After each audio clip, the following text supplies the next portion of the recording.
Good morning, everyone. Good morning, Sam. Morning, PB. How Morning, you doing? everybody. Doing good. Good. So we just thought we would take a minute to talk a little bit more about community groups. I know that most groups are doing the Book of Acts. We have some curriculum that the adults are using, a book by Howard Brown, and we have a book by Greg Laurie that the young adults are using. And I know some of the groups are using different curriculum from before, which is fine. We just wanted to take a moment to welcome you to this season of groups starting. Again, we know different groups have started. Some are going to start today or this week.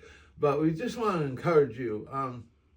Everything we've been preaching about, everything we've been talking about, the whole power of the book of Acts is that Jesus is alive, right? And that fact that he's alive proves he was who he claimed to be, but it also makes a real difference in our life today, right? And so I think kind of what we're doing is just trying to flesh that out in our context. Yeah. And so, you have any thoughts about that kind of, what do we hope to get out of this? If the question was, hey, at the end of this, whether it's the young adults or what would we like to see people take away? What are your thoughts on that? Yeah, I think it's encouragement as well as it's like direction and how to do it. And I've been just noticing, and like with young adults, it's been so encouraging to just see the origin story of the church is like talking through kind of the origin stories of our own Christian faith and how the Spirit started moving in our lives. And it was like just recently we were talking about like how did the Spirit first start working in your life? When did you start recognizing His move?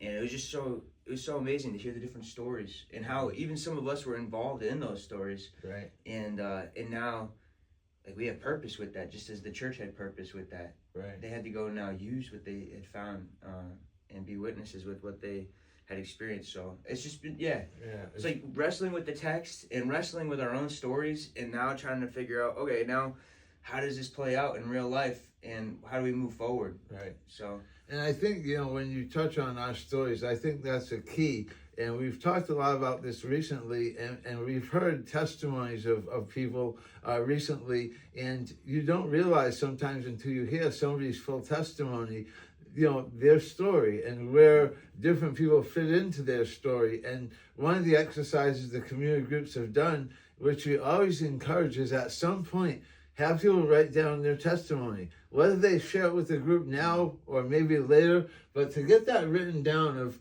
people get so intimidated, but we all have a testimony. We all have a story, right? We talk about Acts 29, right? That the 29th chapter is being written today, that the church story continues, that the story of Christ's power on earth continues. It continues in us, and it continues through us. And so it's important, as you said, that we see the New Testament not only connected to the Old Testament, but as an ongoing, unfolding story of God's power on earth, that He hasn't stopped working, right? Yeah. And so we really want people to experience that power. And we've gone from this idea of encountering God, and now we've been talking about what does it look like to live out that encounter? Right. What does it look like to live as saved people, right? Yeah. It's exciting. And so we're excited for you. We're excited for what God's going to do. And so go to the group expecting, press in. And again, we just want to encourage you. We're here. We'll try to do these videos as often as we can to sort of be a part of the group with you. But we're praying for you. We love you. We're excited. We're going to be in groups ourselves. All the pastors are going to be, and all the staff is going to be in a group. So this isn't just something we're talking about. This is something we're living out right alongside with you. So God bless you, and enjoy.